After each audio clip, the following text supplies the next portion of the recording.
For days now, Jay Slater's family have fought a desperate battle for information from those who last saw the missing teen and those who spoke to him in the final hours before he vanished. Now, 3 weeks after he disappeared, the family are sharing a growing belief that others are involved in the missing teen's disappearance. His dad, Warren, led a new search at the mountainous region in Tenerife where Jay was last seen and is adamant something is amiss. He spoke to us as he left the unforgiving trail where Jay's phone last pinged and simply said, "Everything stinks." For him and the family, there are now more questions than answers. What was Jay doing with the two men he went back to a remote Airbnb with? What happened inside that £40 a night cottage? And why on earth did he set off on foot back to his Los Cristianos hotel, an 11-hour trek away?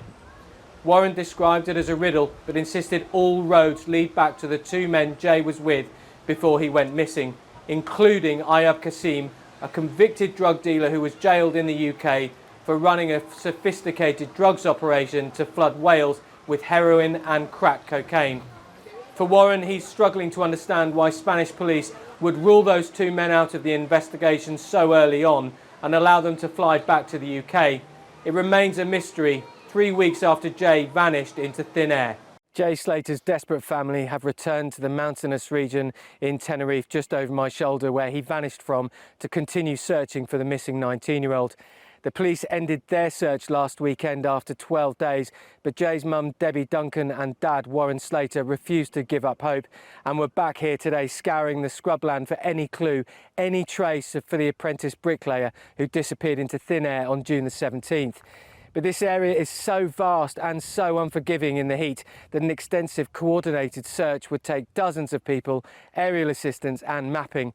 This perhaps demonstrates just how desperate Jay's family are for a breakthrough, a chink of hope that may solve this tragic riddle.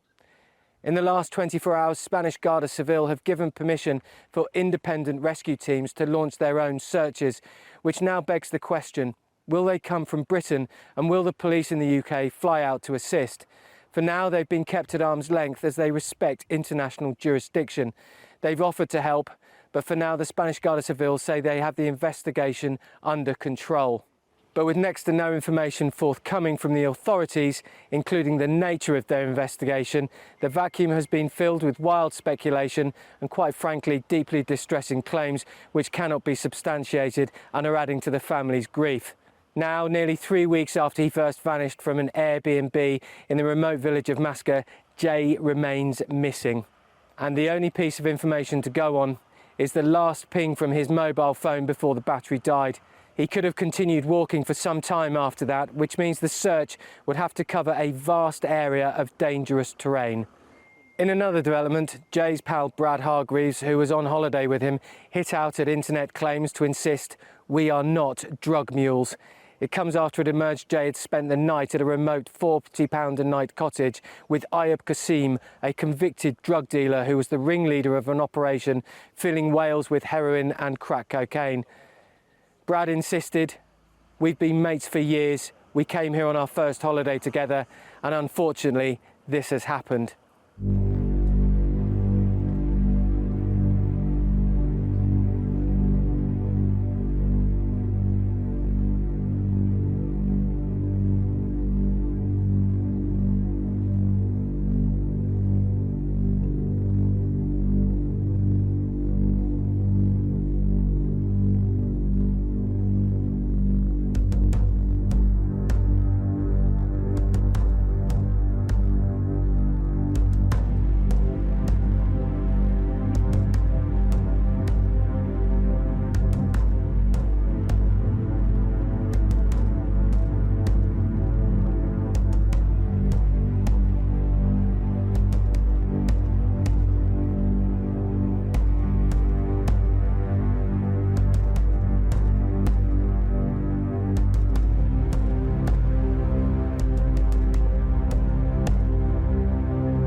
Guardia Civil search for Jay, we haven't heard any mention of searching the sea, with no vessels being deployed for that. And now that Jay's dad, Warren, raises this as a possibility. And let's remember, Warren has been out there for some considerable time. He has walked the routes time and time again. He's thoroughly familiarized himself with the territory. I think this is a possibility that maybe should have been explored earlier on during the search. But of course, the ocean is often very slow to give up its secrets, and sometimes it simply never does. So if this is a possibility, and if this has happened, then once again, my concerns for Jay's safety are grave, and my thoughts remain with the family, who must be going through absolute torture. Taking an overview from afar, which is what I've been doing, it seems clear to me that the Guardia Civil have left some huge gaps in their investigation. Of particular certain people, and when I say that, I'm referring to some people who have been described as TikTokers, armchair detectives, and the such like, need to remember that this is not about likes and shares and retweets and follows and subscribers. This is about a much loved 19-year-old boy who has gone missing. This is a tragic, potentially, and very serious situation. I have no objection to people speculating if it is done with decency, with respect, and with consideration for those who loved Jay. People who simply have nothing to offer and want to fly out to Tenerife so they can shoot some videos and increase their number of followers, quite frankly, are a disgrace.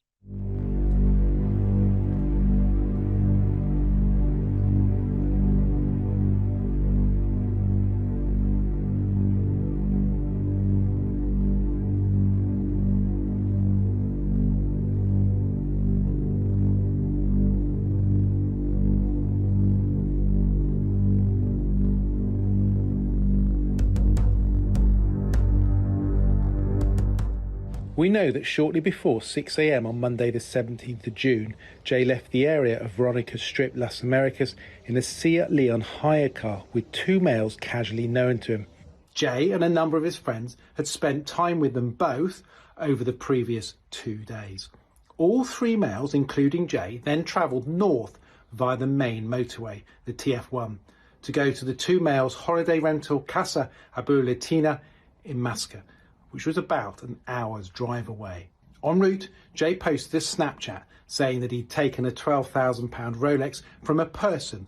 We have been unable to validate this in terms of a reported theft. However, friends of Jay said he would not make this up, and the watch was subject of later conversation between the friends.